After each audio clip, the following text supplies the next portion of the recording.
हाँ जी बेटा सत श्री अकाल। हुण असीं जिहड़ा हैगा ट्रांसडक्शन करना है डायरैक्ट एविडेंस। असीं ये देखना है सबूत लै रहे सी असीं बई जिहड़ा DNA है ਉਹਨੂੰ ਅਸੀਂ ਕਿਵੇਂ ਕਹਿ ਸਕਦੇ ਹਾਂ ਵੀ DNA is a genetic material. ਸਭ ਦੇ ਅੰਦਰ ਕੰਟਰੋਲਿੰਗ ਸਿਸਟਮ ਹੈ ਜਿਹੜਾ ਸੈੱਲ ਦੇ ਅੰਦਰ that is only the DNA। ਸੋ ਇਹਦੇ ਬਾਰੇ ਅਸੀਂ ਜਿਹੜਾ ਐਕਸਪੈਰੀਮੈਂਟ ਸਟੱਡੀ ਕਰਨਾ ਹੈ ਦੈਟ ਇਜ਼ ट्रांसडक्शन। ट्रांसडक्शन ਦੇ ਵਿੱਚ ਜਿਹੜਾ T2 ਬੈਕਟੀਰੀਓਫੇਜ ਲਏ ਗਏ ਨੇ। ਬੈਕਟੀਰੀਓਫੇਜ ਕੀ ਹੁੰਦਾ ਬੇਟਾ? ਜਿਹੜਾ ਵਾਇਰਸ ਹੁੰਦਾ दैट अटैक्स बैक्टीरिया। सो वो वायरस लिया गया ਜਿਹੜਾ ਕਿ ਬੈਕਟੀਰੀਆ ਤੇ ਅਟੈਕ ਕਰਦਾ ਹੈ।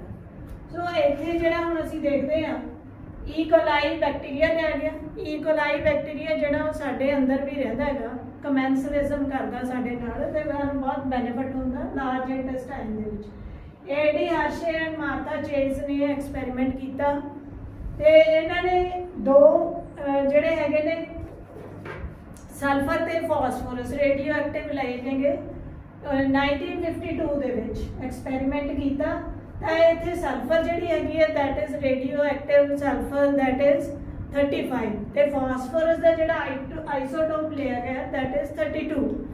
ਤੇ ਦੋਨਾਂ ਨੂੰ ਕਲਚਰ ਮੀਡੀਅਮ ਦੇ ਵਿੱਚ ਪਾਇਆ ਗਿਆ ਜਿਹਦੇ ਨਾਲ ਜਿਹੜਾ ਸਲਫਰ 35 ਸੀਗਾ ਉਹ ਪ੍ਰੋਟੀਨ ਬਣਾਉਣ ਦੇ ਕੰਮ ਆ ਗਿਆ ਤੇ ਜਿਹੜਾ ਫਾਸਫੋਰਸ 32 ਹੈਗਾ it incorporates with the nucleic acid. So DNA ਦਾ ਇੱਕ ਹਿੱਸਾ ਬਣ ਗਿਆ। ਦੈਨ ਹੁਣ ਉਸ ਤੋਂ ਬਾਅਦ ਜਿਹੜਾ ਜਦੋਂ ਵਾਇਰਸ ਸਾਰੇ ਦੇ ਸਾਰੇ ਰੇਡੀਓ ਐਕਟਿਵ ਹੋ ਗਏ ਤਾਂ ਉਹਨਾਂ ਦੇ ਅੰਦਰ ਈ ਕੋਲਾਈ ਬੈਕਟੀਰੀਆ ਸੀ ਜਿਹੜਾ ਉਹ ਛੱਡਿਆ ਗਿਆ ਕਲਚਰ ਮੀਡੀਅਮ ਦੇ ਵਿੱਚ ਤੇ ਦੇਖਿਆ ਵੀ ਉਹਨਾਂ ਨੇ ਜਿਹੜਾ ਵਾਇਰਸ ਸੀਗਾ ਉਹਨੇ ਅਟੈਕ ਕਰਤਾ ਇਮੀਡੀਏਟਲੀ ਈ ਕੋਲਾਈ ਦੇ ਉੱਤੇ। ਬੈਕਟੀਰੀਅਲ ਸੈੱਲ ਮਿਲ ਗਏ ਉਹਨਾਂ ਨੂੰ ਹਮਲਾ ਕਰਤਾ ਉਹਨਾਂ ਨੇ ਤੇ ਜਦ ਉਹਨਾਂ ਨੇ ਹੁਣ ਜਿਹੜਾ ਵਾਇਰਸ ਹੁੰਦਾ ਉਹਦੇ ਕੋਲੇ ਆਪਣੀ ਕੋਈ ਮਲਟੀਪਲੀਕੇਸ਼ਨ ਵਾਸਤੇ ਮਸ਼ੀਨਰੀ ਨਹੀਂ ਹੁੰਦੀ, ਉਹਨਾਂ ਕੋਲੇ ਜਸਟ ਇੱਕ ਨਕਸ਼ਾ ਹੀ ਹੁੰਦਾ।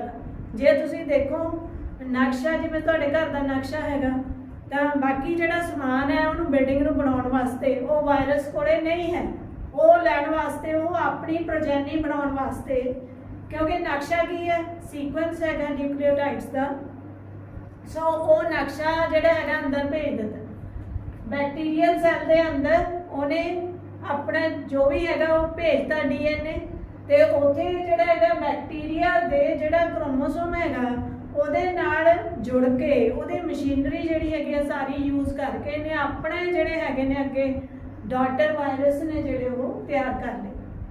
ਸੋ ਕਿਡਨੈਪ ਕਰ ਲੈਂਦਾ ਇੱਕ ਤਰ੍ਹਾਂ ਨਾਲ ਆਪਣਾ ਕੰਮ ਕਰਵਾਉਂਦਾ ਬੈਕਟੀਰੀਆ।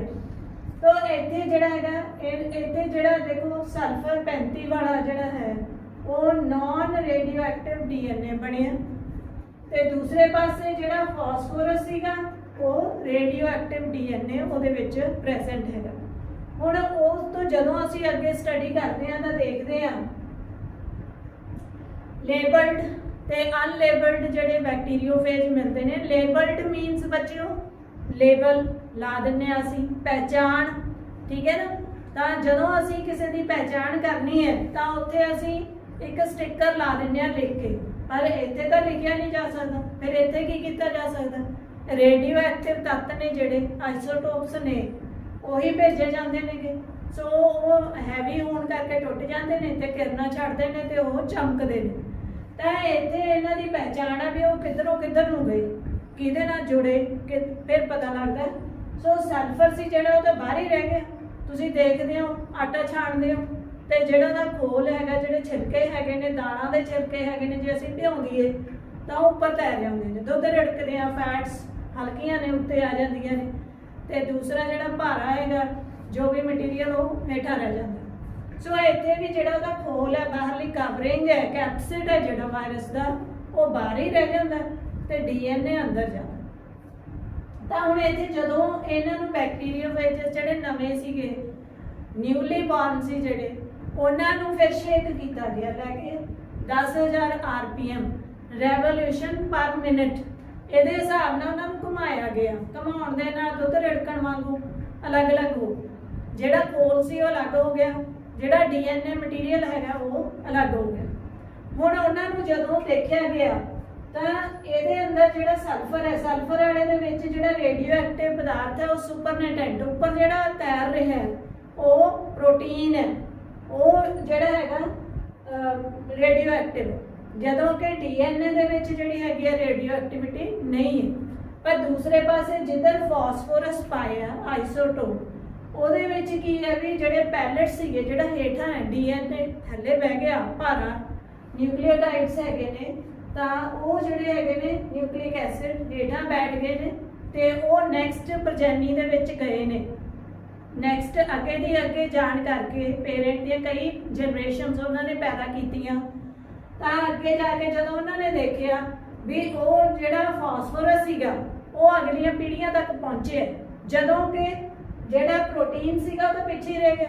ਰੇਡੀਓ ਐਕਟਿਵ ਪ੍ਰੋਟੀਨ ਜਦੋਂ ਪੇਰੈਂਟ ਇੱਥੇ ਐਂਟਰ ਕਰਨ ਲੱਗਿਆ ਤਾਂ ਉਹਨੇ ਇਕੱਲਾ ਡੀਐਨਏ ਅੰਦਰ ਭੇਜਤਾ, ਪ੍ਰੋਟੀਨ ਤਾਂ ਪਿੱਛੇ ਰਹਿ ਗਿਆ ਰੇਡੀਓ ਐਕਟਿਵ। ਸੋ ਅਗਲੀਆਂ ਜਿਹੜੀਆਂ ਪੀੜ੍ਹੀਆਂ ਸੀ ਉਹਨਾਂ ਦੇ ਵਿੱਚ ਪ੍ਰੋਟੀਨ ਹੈ ਜਿਹੜਾ ਉਹ ਰੇਡੀਓ ਐਕਟਿਵ ਤੱਤ ਨਹੀਂ ਗਿਆ ਪ੍ਰੋਟੀਨ ਦੇ ਨਾਲ, ਜਦੋਂ ਕਿ ਇੱਥੇ ਡੀਐਨਏ ਹੈ ਜਿਹੜਾ ਉਹ ਰੇਡੀਓ ਐਕਟੀਵਿਟੀ ਨੈਕਸਟ ਜਨਰੇਸ਼ਨਸ ਤੱਕ ਪਹੁੰਚੀ ਹੈ। ਇਹ ਅੱਗੇ ਤੁਸੀਂ ਪੜ੍ਹੋਗੇ ਸੈਮੀ ਜਿਹੜੀ ਹੈਗੀ ਹੈ conservation replication of DNA semi conservative, मतलब एक डीएनए कंजर्व रहता पेरेंट्स वाला ते दूसरा एक नवा बन जाता। सो इस तरह नाल जिहड़ा हैगा असीं देखिया भी जिहड़ा डीएनए हैगा that is the only micro molecule which is inherited in the next generation. So ये हुण असीं देख लिया पक्का सानूं पता लग गया भी डीएनए ही हैगा। हुण असीं डीएनए की थोड़ी जी हिस्टरी देख लीए। डीएनए डीऑक्सीराइबोन्यूक्लिक एसिड ਇਹਦੇ ਵਿੱਚ ਹਿਸਟਰੀ ਜਿਹੜੀ ਹੈ ਸਭ ਤੋਂ ਪਹਿਲਾਂ ਆਈਸੋਲੇਟ ਮੀਨਸ ਸੈਪਰੇਟ ਕੀਤਾ ਡੀਐਨਏ ਨੂੰ ਫਰੈਡਰਿਕ ਵਾਇਸ਼ 1869 ਦੇ ਵਿੱਚ, ਤੇ ਉਹਨਾਂ ਨੇ ਇਸ ਪਦਾਰਥ ਨੂੰ ਨਿਊਕਲੀਨ ਕਹਿਤਾ ਕਿਉਂਕਿ ਇਹ ਨਿਊਕਲੀਅਸ ਦੇ ਅੰਦਰ ਪਏ, ਸੋ ਇਸ ਕਰਕੇ ਇਹਦਾ ਨਾਮ ਦੇਤਾ ਨਿਊਕਲੀਨ। ਹਾਰਟਵਿਗ 1884 ਦੇ ਵਿੱਚ ਇਹਨਾਂ ਨੇ ਫਿਰ ਇਹਨੂੰ ਨਾਮ ਦਿੱਤਾ ਹੈਰੀਡਿਟਰੀ ਕੈਰੀਅਰਸ मीनस अनुवंशिकी गुण ने जिहड़े वो कैरी करके लेके जाते हैं एक तो पेरेंट्स तो प्रजननी तक। दैन नैक्सट जिहड़ा है फिशर 1880 दे which he discovered that DNA has purines and pyrimidines. Purines means जिहड़े हैगे ने डबल रिंग मॉलिक्यूल्स हैगे ने वड्डे ने नाइट्रोजन बेसिस ने ते पिरीमिडीन ने जिहड़े वो छोटे। तां इत्थे चार हुंदे ने, चारां दे विचों दो प्यूरीन्स ने ते दो पिरीमिडीन्स। प्यूरीन्स एडेनाइन एंड गुनाइन वेयर इज पिरीमिडीन्स जिहड़े हैगे ने वो थायामाइन एंड साइटोसाइन। फिर नेक्स्ट लिविन 1910 तक विच इन्हां ने की कहा भी फॉस्फोरिक एसिड एंड शुगर, जिहड़ी शुगर हैगी वो किहड़ी है डीऑक्सीराइबोस शुगर, ਤੇ ਫਾਸਫੋਰਿਕ ਐਸਿਡ ਜਿਹੜਾ ਹੈਗਾ that is present in DNA and ਸ਼ੈਲਗਰ ਰੂਲ 1950 ਦੇ ਵਿੱਚ ਉਹ ਦਿੰਦੇ ਨੇ, ਉਹ ਕੀ ਕਹਿੰਦੇ ਨੇ that purine that is equal to pyrimidine, that is always equal ਕਿਉਂਕਿ ਡਬਲ ਸਟ੍ਰੈਂਡਡ ਹੈਗਾ, ਦੋ ਸਟ੍ਰੈਂਡਸ ਨੇ, ਇੱਕ ਪਾਸੇ ਵੱਡਾ ਮੋਲੀਕਿਊਲ ਆ ਗਿਆ ਦੂਜੇ ਪਾਸੇ ਛੋਟਾ, ਜੇ ਇੱਧਰ ਛੋਟਾ ਆ ਗਿਆ ਇੱਧਰ ਵੱਡਾ ਮੋਲੀਕਿਊਲ, ताकि दोने स्ट्रैंड्स जिहड़े हैगे ने that remain parallel to each other. उन्हां दे डीएनए दे जिहड़े डायामीटर हैगा ਉਹਨੂੰ बराबर रखण वास्ते ਉਹਨੂੰ ਇੱਕੋ ਜਿਹਾ ਰੱਖਣ ਵਾਸਤੇ हर वारी जे एक प्यूरीन आ रहा तो ਉਹਦੇ सामने पिरीमिडीन आओ, जे पिरीमिडीन आ रहा तो ਉਹਦੇ सामने प्यूरीन आओ। सो हर वारी 3 रिंग्स की स्ट्रक्चर ही रहनी है अंदरले पासे ਉਹਦੇ। दैन अगले जिहड़े हैगे ने उन्होंने WT एस्टबरी ने की किया न्यूक्लियोटाइड्स, वो कहते जिहड़ा पॉलीन्यूक्लियोटाइड चेन हैगी है डीएनए जिहड़ा हैगा दैट इज ए पॉलीन्यूक्लियोटाइड, ते जिहड़े न्यूक्लियोटाइड्स हैगे ने they are arranged in a linear manner and towards inner side, अंदरले पासे नूं पए ने न्यूक्लियोटाइड जिहड़े हैगे ने, जिहड़े नाइट्रोजन बेसिस हैगे ने मेनली वो अंदरले पासे नूं दे है lie perpendicular to the long axis of the DNA. Then Wilkins Franklin ने एक्सरे फोटो ले ली।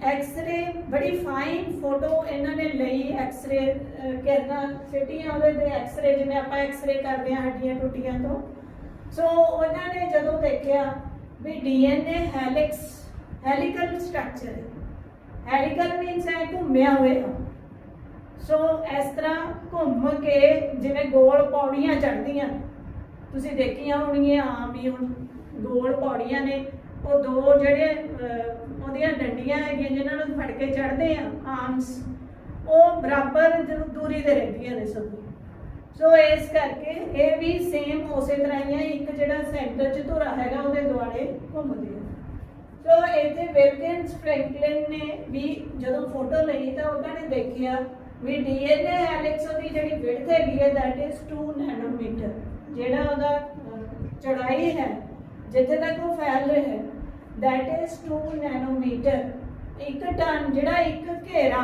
घत्या जाता है 360 का घूम के जो उत्थे ही फेर आ जाता है ਉਹਦੀ ਜਿਹੜਾ डिस्टेंस हैगा कवर्ड दैट इज 3.4 नैनोमीटर ਜਦੋਂ ਬੱਚਾ ਇੱਥੋਂ ਚੱਲ ਕੇ ਉਹ ਘੁੰਮ ਕੇ ਇੱਥੇ ਫੇਰ ਆ ਗਿਆ 360 ਦਾ ਐਂਗਲ ਲੈ ਲਿਆ ਤਾਂ ਇੱਥੋਂ ਆ ਡਿਸਟੈਂਸ ਜਿਹੜਾ ਕਵਰ ਕੀਤਾ ਹੈ दैट इज 3.4 नैनोमीटर ਤੇ ਹਰ ਚੱਕਰ ਦੇ ਵਿੱਚ ਜਦੋਂ ਇੱਕ ਚੱਕਰ ਲਾ ਰਿਹਾ ਡੀਐਨਏ ਹੈਲਿਕਸ ਤਾਂ ਉਸ ਦੇ ਵਿੱਚ 10 ਜਿਹੜੇ ਹੈਗੇ ਨੇ ਨਿਊਕਲੀਓਟਾਈਡਸ ਹੈ ਤਾਂ 10 ਨਿਊਕਲੀਓਟਾਈਡਸ ਨੂੰ ਜੇ ਅਸੀਂ ਵੰਡ ਲੈਂਦੇ ਆ ਦੇਖੋ ਹਰੇਕ ਦੋ ਨੇ ਜਿਹੜੇ ਇੱਕ ਦੂਜੇ ਦੇ ਨੇੜੇ ਦੇ ਉਹਨਾਂ ਦੇ ਵਿੱਚ ਜਿਹੜਾ ਫਾਸਲਾ ਰਹਿ ਜਾਂਦਾ ਉਹ ਤੋਂ 10ਵਾਂ ਹਿੱਸਾ ਰਹਿ ਜਾਂਦਾ ਦੈਟ ਇਜ਼ 0.34 ਨੈਨੋਮੀਟਰ ਲਾਸਟ ਜਿਹੜਾ ਹੈਗਾ that is Watson and creek model ਹੁਣ ਜਿਹੜਾ ਹੈਗਾ ਉਹ ਤੁਹਾਡੇ ਵਾਸਤੇ it is very important Watson and creek model ਜਿਹੜਾ ਵਾਟਸਨ ਤੇ ਕ੍ਰਿਕ ਨੇ ਫ੍ਰੈਂਕਲਿਨ ਵਾਲੀਆਂ ਫੋਟੋਆਂ ਨੂੰ ਅੱਗੇ ਹੋਰ ਰਿਸਰਚ ਕੀਤਾ ਬਿਲਕੁਲ ਚੰਗੀ ਤਰ੍ਹਾਂ ਉਹਨਾਂ ਨੂੰ ਵਰਕਆਊਟ ਕੀਤਾ 1953 ਦੇ ਵਿੱਚ ਉਹਨਾਂ ਨੇ ਪਹਿਲੀ ਵਾਰੀ 3 ਡਾਇਮੈਂਸ਼ਨਲ ਮਾਡਲ ਜਿਹੜਾ ਹੈਗਾ ਡੀਐਨਏ ਦਾ ਤਿਆਰ ਕੀਤਾ ਤੇ ਦਿਖਾਇਆ ਤੇ ਉਹਨਾਂ ਨੇ ਕੀ ਕਹਿ ਰਹੇ ਨੇ ਉਹ ਵੀ ਇਹ 3 ਦਿਸ਼ਾਵੀ ਇਹਦੀ ਲੰਬਾਈ ਵੀ ਹੈ ਇਹਦੀ ਚੌੜਾਈ ਵੀ ਹੈ ਤੇ ਇਹਦੀ ਉਚਾਈ ਵੀ ਹੈ ਜਿਹੜਾ ਡੀਐਨਏ ਦਾ ਮਾਡਲ ਹੈਗਾ ਉਹਦੀ ਲੰਬਾਈ ਚੌੜਾਈ ਤੇ ਉਚਾਈ ਬ੍ਰੈਡਥ ਵਿਡਥ ਤੇ ਲੈਂਥ ਸੋ ਸਾਰੀਆਂ ਚੀਜ਼ਾਂ ਉਹਦੀਆਂ ਹੈਗੀਆਂ ਨੇ so that is the 3 dimensional ਉਹਨੂੰ ਅਸੀਂ ਇੱਕ ਪਲੇਨ ਪੇਪਰ ਦੇ ਉੱਤੇ ਜਿਹੜਾ ਹੈਗਾ ਡਰਾ ਨਹੀਂ ਕਰ ਸਕਦੇ ਉਹਨੂੰ ਅਸੀਂ ਮਾਡਲ ਜਿਹੜਾ ਹੈਗਾ ਇਸ ਤਰ੍ਹਾਂ ਗੋਲ ਪੌੜੀਆਂ ਵਾਲਾ ਉਵੇਂ ਅਸੀਂ ਉਹਨੂੰ ਤਿਆਰ ਕਰ ਸਕਦੇ ਹਾਂ ਕਤੂਰੀ ਦੇ ਦੁਆਲੇ ਘੁੰਮਦਾ ਸੋ ਉਹਨਾਂ ਨੂੰ ਇਹਦੇ ਬਦਲੇ ਦੇ ਅਵਾਰਡ ਦੇ ਨੋਬਲ ਪ੍ਰਾਈਜ਼ 1962 ਦੇ ਵਿੱਚ ਇਹਨਾਂ ਨੂੰ ਇਹਦੇ ਬਾਰੇ ਜਿਹੜਾ ਹੈਗਾ ਨੋਬਲ ਪ੍ਰਾਈਜ਼ ਮਿਲਿਆ टाइप्स ऑफ डीएनए की जे असीं गल करते हैं सब तो पहला ये जोड़े है ने 5 तरह के ने देखो B Z A C and D B जोड़ा है उन्होंने बैलेंस टाइप बोल देते हैं Z zigzag A अल्टरनेट सो इस तरह नाल इन्हां दे बारे जदों असीं इन्हां दे विच डिफरेंसेस देखते हैं तो उहदे विच ओरीएंटेशन जे असीं देखिए ਜਦੋਂ ਹੁਣ ਅਸੀਂ ਗੱਲ ਕਰਦੇ ਹਾਂ ਵੀ ਇਸ ਤਰ੍ਹਾਂ ਇਹ ਘੁੰਮਿਆ ਹੁੰਦਾ ਹੈਲੀਕਲ ਸਟਰਕਚਰ ਹੈ ਤਾਂ ਹੁਣ ਇਹ ਕਲੌਕਵਾਈਜ਼ ਘੁੰਮਦਾ ਜਾਂ ਐਂਟੀ ਕਲੌਕਵਾਈਜ਼ ਘੁੰਮਦਾ ਲੈਫਟ ਹੈਂਡਡ ਘੁੰਮਦਾ ਜਾਂ ਰਾਈਟ ਹੈਂਡਡ ਘੁੰਮਦਾ ਉਹਦੇ ਬਾਰੇ ਅਸੀਂ ਦੇਖਣਾ ਹੈਗਾ ਤਾਂ ਇੱਥੇ ਸਿਰਫ ਜਿਹੜਾ ਇੱਕ ਹੈ Z that is left handed ਤੁਹਾਨੂੰ ਜੇ ਤੁਸੀਂ ਟੈਸਟ ਦੇ ਵਿੱਚ ਅਪੀਅਰ ਕਰਨਾ ਤਾਂ ਉੱਥੇ ਹੋ ਸਕਦਾ ਤੁਹਾਨੂੰ ਕਦੇ ਪੁੱਛਿਆ ਜਾਵੇ only Z type DNA that is left-handed, all others they are right-handed. Then pitch per turn. एक turn ਦੇ ਵਿੱਚ ਉਹ ਕਿੰਨੀ pitch ਹੈਗੀ ਹੈ ਕਿੰਨਾ distance ਹੈਗਾ ਤੁਸੀਂ ਕ੍ਰਿਕਟ ਖੇਡਦੇ pitch ਬਾਰੇ ਪਤਾ ਹੀ ਹੋਣਾ ਤੁਹਾਨੂੰ ਕਿੰਨੀ ਦੂਰੀ ਹੈ 34 ਡਿਗਰੀ ਐਂਗਸਟ੍ਰੋਮ B ਦਾ ਅਸੀਂ ਵੈਸੇ B ਮਾਡਲ ਨੂੰ ਜਿਹੜਾ ਹੈਗਾ ਉਹ ਲੈਂਦੇ ਆ ਹਮੇਸ਼ਾ then Z ਜਿਹੜਾ ਹੈਗਾ ਉਹਦੇ ਵਿੱਚ 46 degree angstrom A 25 degree angstrom C 30 and D 24 degree angstrom diameter 20 degree ਹੈਗਾ B ਟਾਈਪ ਦਾ 18 Z A ਦਾ 26 and C ਦਾ ਜਿਹੜਾ ਹੈਗਾ that is 19 degree angstrom stability stable कौन है? कला B type that is stable. इसे करके इसे मॉडल नूं लिया गया 3 डायमेंशनल मॉडल इसे दा ही पेश किया गया भी यही मॉडल है जिहड़ा यही डीएनए हैगा वाटसन एंड क्रिक ने लिया because it is very stable. Distance 3.4 degree angstrom ਜਿਹੜਾ ਹੈਗਾ ਅਸੀਂ ਦੇਖਿਆ ਪਹਿਲਾਂ ਵੀ ਦੇਖਿਆ 3.4 डिग्री एंगस्ट्रॉम। ਜਦੋਂ ਅਸੀਂ ਇੱਕ ਚੱਕਰ ਦੇਖਦੇ ਹਾਂ 360 डिग्री ਤੇ ਉਹਦਾ ਜਿਹੜਾ ਦੂਰੀ ਹੈਗੀ ਹੈ ਜਦੋਂ ਉਹ ਦੂਰੀ ਤੈਅ ਕਰਦਾ ਉੱਥੇ ਤੱਕ ਦੈਟ ਇਜ਼ 3.4 डिग्री एंगस्ट्रॉम। ਜਦੋਂ ਕਿ Z ਹੈ ਜਿਹੜਾ 3.8 degree and A 2.5 C 3.3 and D 3.03 degree angstrom. So ये ਜਿਹੜੇ ਐਂਗਸਟ੍ਰॉम ਨੇ बेटा ये भी दूरियां ने माइनर बहुत छोटियां ने डिस्टेंसेस। इसे तरह रिपीटिंग यूनिट्स ਜਿਹੜੇ ਹੈਗੇ ਨੇ ਜੇ ਉਹਨਾਂ ਦੀ ਗੱਲ ਕਰਦੇ ਆ ਮੋਨੋਨਿਊਕਲੀਓਟਾਈਡਸ B ਦੇ ਵਿੱਚ ਮੋਨੋਨਿਊਕਲੀਓਟਾਈਡਸ ਸਿੰਗਲ ਨਿਊਕਲੀਓਟਾਈਡ ਜਿਹੜਾ ਹੈਗਾ ਉਹ ਲੱਗਿਆ ਹੋਇਆ ਹੈਗਾ ਐ ਨਹੀਂ ਹੈਗਾ ਵੀ ਇਕੱਠੇ ਦੋ ਇਸ ਤਰ੍ਹਾਂ ਨਹੀਂ ਹੈ। ਪਰ ਜਿਹੜਾ Z ਹੈਗਾ ਇਹਦੇ ਵਿੱਚ ਡਾਈ ਨਿਊਕਲੀਓਟਾਈਡਸ ਹੈ ਸਿਰਫ ਓਨਲੀ Z ਜਿਹੜਾ डाइन्यूक्लियोटाइड इस तरह ही only Z which is left handed। सो इस तरह ही हुण जिहड़ा हैगा पर अज दे समय दे विच जिहड़े मोर एडवांस्ड जिहड़े घर हैगे ने उत्थे की है तुहाडे हर काम वास्ते एक स्पैसिफिक रूम हैगा। तुहाडी किचन अलग है, तुहाडा बेडरूम अलग हैगा, तुहाडा जिहड़ा लिविंग रूम है वो अलग है। नैक्सट वो तो भी अगे चले जाइए असी कपड़े रखने वास्ते तुहाडियां कबर्ड्स हैगियां ने कबर्ड्स दे विच अगों सैगमेंट्स बने हुए ने छोटे कपड़े होर किते रखदे हो बड़े कपड़े होर किते रखदे हो स्टडी रूम अलग है। सो इस तरह ही पहला जिहड़ा सिंपल सैल सीगा बिल्कुल सिंपल उत्थे अजे मैंब्रेन बाउंड ऑर्गेनेलिस नहीं सीगियां बिल्कुल सादा। हले सब तो पहला जदों बच्चा सिखदा तो बिल्कुल सिंपल ही लिखदा उवें ही इत्थे है बिल्कुल सादगी दे नाल। सब तो पहला जिहड़े प्रोकैरियोट्स बने ने बैक्टीरिया ने जिहड़े उन्हां दे कोल सर्कुलर डीएनए सीगा ते उहदे कोले वाधू वेस्टेज वास्ते कुछ भी नहीं। जदों बंदे कोले थोड़े पैसे हुंदे ने तां ओह बहुत ही ढंग दे नाल यूज़ करदा बहुत थोड़े दे नाल आपदा जिहड़ा हैगा सरफियां दे नाल वरत लैंदा। पर जदों उहदे कोले ज़्यादा पैसा आ जांदा फिर ओह फजूल खर्ची करदा। बिल्कुल इसे तरह ही जदों एडवांस्ड हो गया जदों उहदे कोले ज़्यादा कुछ हो गया ज़्यादा सुविधावां हो गईयां हरेक चीज़ ज़्यादा मिलण लग गई उहनूं ते उहने फिर की कीता हुण उहदे कोले जिहड़ा हैगा जिहड़ा डीएनए ओह ज़्यादा उहदे कोले जीन्स ज़्यादा हैगे ने फिर उहने अगों उहनां नूं वंड लिया क्रोमोसोम्स दे विच ते क्रोमोसोम्स दे विच वंड के फिर उस तो बाद उहदे कोले फालतू दीयां भी हैगियां ने चीज़ां तां कि जे कोई आपदा पै जे तां ओह उहनां नूं किसे समय वरत सके। सो इन्हां नूं जिहड़े हजे फंक्शनलैस ने जिन्हां हले सैगमेंट्स डीएनए दे काम नहीं करदे उन्हां नूं इंट्रॉन्स कहते हैगे तां ओह इंट्रॉन्स यूकैरियोट्स दे विच हैगे ने क्योंकि जिहड़ा डीएनए हैगा वो बहुत ही ज़्यादा वड्डा है बहुत ही हज़ारां जिहड़े हैगे ने जीन्स ने एक क्रोमोसोम दे विच। पर जिहड़ा बैक्टीरिया हैगा इहदे कोले सिर्फ ते सिर्फ इक्को ही सिंगल क्रोमोसोम हैगा ते बहुत थोड़े जीन्स हैगे ने बहुत थोड़े प्रोटीन्स नूं कोड करदे ने वो ते उहदे कोले फालतू दीयां कोई चीज़ां नहीं है फंक्शनलैस नहीं है इंट्रॉन्स नहीं है ते उन्हां नूं रिपीट करन वास्ते रैपिटेटिव यूनिट्स नहीं है जिहड़ा कि लीनियर यूकैरियोटिक सैलां कोले है। यूकैरियोटिक सैल जिवें साडे कोले जिहड़े हैगे ने साडे हरेक सैल दे विच 23 पेयर्स हैगे ने क्रोमोसोम्स दे। सो वो न्यूक्लीयस के अंदर बाउंड ने बिल्कुल एक पासे पे ने ते अनडिस्टर्बड अपना काम करी जाते हैं। जदों कि बैक्टीरिया दे विच सारा कुछ ही रलिया मिलिया पिया हुण जदों सारा कुछ उत्थे ही पिया फिर एक दूजे दे विच इंटरवीनिंग होगी तां काम है जिहड़ा उन्ना वधिया उन्नी तसल्ली दा नहीं हो सकदा। सो इत्थे जे जिवें जिवें एडवांसमेंट हुंदी जाती है तिवें तिवें देखो इहदे कोले इंट्रॉन्स भी ज़्यादा हैगे ने ते रैपिटेटिव यूनिट्स भी ज़्यादा हैगे ने काम बड़ा तेज़ी दे नाल ते बड़ा वधिया ढंग नाल हो सकदा है। जिन्ना जिहड़ा हैगा अलग specific special doctor high qualification लैके देखो कोई जिहड़े हैगे ने वक्री वक्री स्ट्रीम्स दे विच जिहड़े चले जांदे ने 10th तक सारे जनरल पढ़दे ने उस तो बाद ਵੱਖਰੀ स्ट्रीम होंगी है जिधर ਨੂੰ जाना स्पैशलिटी आई जाती है जिमें जिमें हायर स्टडीज़ करी जाते हैं उवें उवें। सो इत्थे भी एडवांसमेंट के नाल ये सारियां चीज़ां ने जिहड़ियां वो प्राप्त होंदियां ने।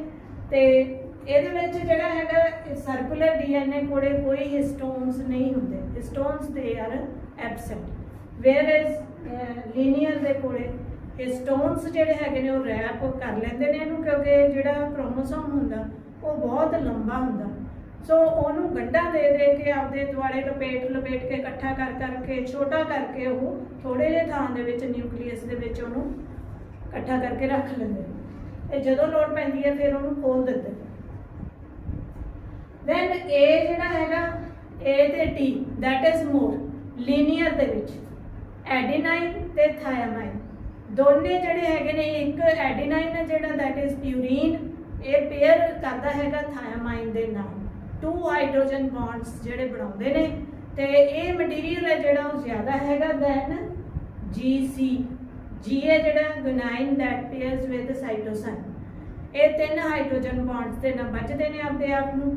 ਤੇ ਇਹ ਜਿਹੜਾ ਹੈਗੇ ਇਹਦੇ ਵਿੱਚ ਦੇਖੋ ਇਹ ਜ਼ਿਆਦਾ ਮਟੀਰੀਅਲ ਹੈਗਾ, ਜਦੋਂ ਕਿ ਐਡੀਨਾਈਨ ਤੇ ਥਾਇਆਮਾਈਨ ਇਹ ਘੱਟ ਨੇ, ਪਰ ਯੂਕੈਰੀਓਟਸ ਦੇ ਵਿੱਚ ਇਹ ਜਿਹੜਾ ਪੇਅਰ ਹੈ ਇਹ ਜ਼ਿਆਦਾ ਹੈਗਾ, ਬਾਰ-ਬਾਰ ਆਉਂਦਾ ਹੈਗਾ।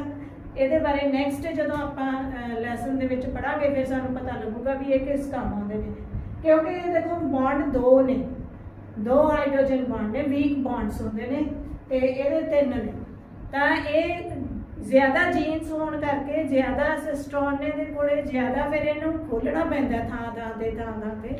ਸੋ ਜਗ੍ਹਾ ਜਿੱਥੇ ਜਾ ਕੇ ਖੋਲ੍ਹਣੇ ਨੇ ਫਿਰ ਉੱਥੇ ਇੱਥੋਂ ਹੀ ਜਿਹੜੇ ਹੈਗੇ ਨੇ ਉਹ ਸਟਾਰਟ ਹੁੰਦੇ, ਟਾਟਾ ਬਾਕਸ ਆਪਾਂ ਇਹਨਾਂ ਨੂੰ ਕਹਿੰਦੇ ਆ, ਵੀਕ ਬੌਂਡਸ ਇੱਥੋਂ ਹੀ ਜਿਹੜਾ ਹੈਗਾ DNA ਉਹ ਖੁੱਲ੍ਹਣਾ ਸ਼ੁਰੂ ਕਰਦਾ।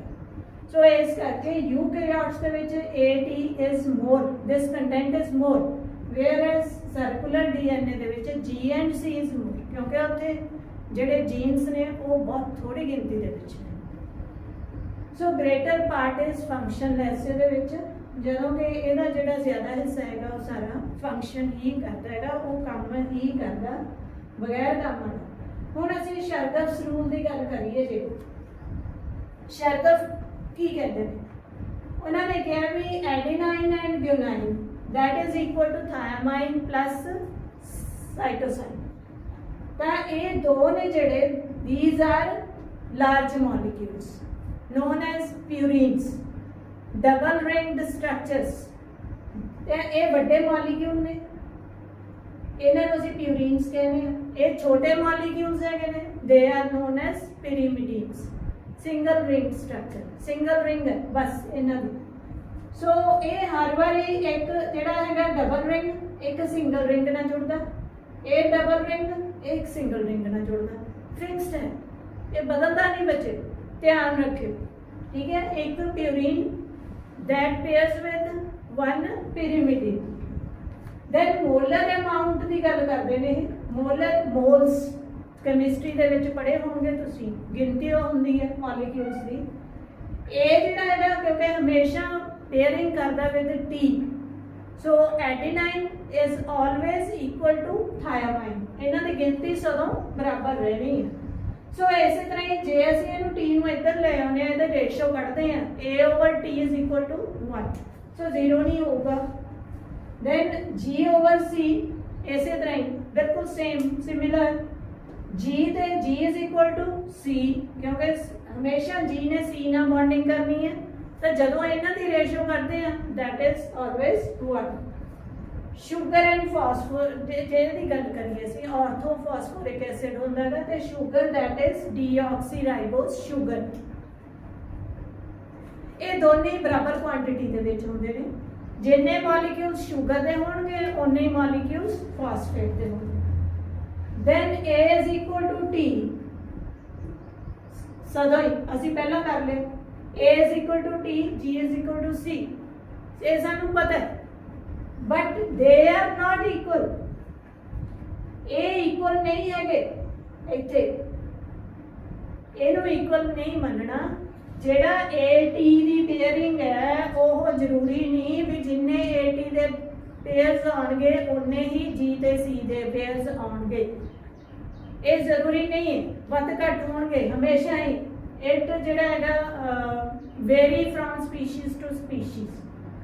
ਸੋ A plus T ਜੇ ਅਸੀਂ ਇਹਦਾ ਜੋੜ ਕਰ ਲੈਂਦੇ ਆ ਓਵਰ G plus C, ਇਹਨੂੰ ਇੱਧਰ ਲੈ ਆਈਏ, ਰੇਸ਼ੋ ਵੇਰੀਏਬਲ, ਰੇਸ਼ੋ ਜਿਹੜੀ ਹੈਗੀ ਉਹ ਵੇਰੀ ਕਰਦੀ ਹੈ from person to person, from organism to organism, because ਸਾਡੇ 'ਚ ਵੇਰੀਏਸ਼ਨਸ ਨੇ, ਇਸ ਲਈ ਉਹ ਵੇਰੀਏਸ਼ਨਸ ਬਹੁਤ ਥੋੜੀਆਂ ਨੇ, ਹੈਗੀਆਂ ਪਰ ਬਹੁਤ ਜ਼ਰੂਰੀ ਨੇ, ਹੈਗੀਆਂ ਨੇ। ਤੇ ਨਾਲ ਦੀ ਨਾਲ ਹੀ ਕਾਂਸਟੈਂਟ ਫॉर ਸਪੀਸ਼ੀਜ਼, ਇਹ ਇੱਕ ਸਪੀਸ਼ੀਜ਼ ਤੋਂ ਦੂਸਰੀ ਸਪੀਸ਼ੀਜ਼ ਦੇ ਵਿੱਚ ਜਿਹੜੀ ਰੇਸ਼ੋ ਹੈਗੀ ਹੈ ਦੈਟ ਇਜ਼ ਆਲਵੇਜ਼ ਕਾਂਸਟੈਂਟ। ਇਹਦੀ ਜਿਹੜੀ ਐਗਜ਼ਾਮਪਲ ਅਸੀਂ ਲਈਏ ਹਿਊਮਨ ਦੇ ਵਿੱਚ ਜਿਹੜੀ ਰੇਸ਼ੋ ਹੈ A plus T over G plus C that is 1.55, whereas ਯੂਗਲੀਨਾ ਇਹਦੇ ਵਿੱਚ ਇਹੀ ਰੇਸ਼ੋ ਜਿਹੜੀ ਹੈਗੀ that is 0.88। ਸੋ DNA ਦੇ ਇਹ ਜਿਹੜੇ ਵੱਖਰੇ ਵੱਖਰੇ ਕਨਸਟੀਟੂਐਂਟਸ ਹੈਗੇ ਨੇ, ਇਹਨਾਂ ਦੀ ਜਦੋਂ ਅਸੀਂ ਪਿਊਰਿਨਸ ਪਿਰੀਮਿਡਿਨਸ ਤੇ ਨਾਲ ਹੀ ਜਾਂ ਅਸੀਂ ਇਹਨਾਂ ਦੇ ਪੇਅਰ ਤੇ A ਤੇ T ਦਾ ਜੋੜ ਕਰਕੇ ਤੇ G ਤੇ C ਦਾ ਕਰਕੇ ਜੇ ਉਹਨਾਂ ਦੀ ਰੇਸ਼ੋ ਕੱਢੀ ਜਾਵੇ ਤਾਂ DNA ਦੀ ਪਹਿਚਾਣ ਹੈ ਜਿਹੜੀ ਉਹ ਕਰ ਲੈਂਦੇ ਨੇ। ਸੋ ਇਹ ਟੈਕਨੀਕਲ ਹੈ, ਲੈਬੋਰਟਰੀ ਟੈਸਟ ਹੈ ਜਿਹਦੇ ਨਾਲ ਕਿਸੇ ਦਾ ਵੀ ਕਿਤੇ DNA ਮਿਲਦਾ ਤਾਂ ਉਹਨੂੰ ਪਰਖਿਆ ਜਾਂਦਾ ਵੀ ਉਹ ਕਿਸ ਦਾ DNA ਹੈ। ਸੋ ਬੇਟਾ ਥੈਂਕਸ।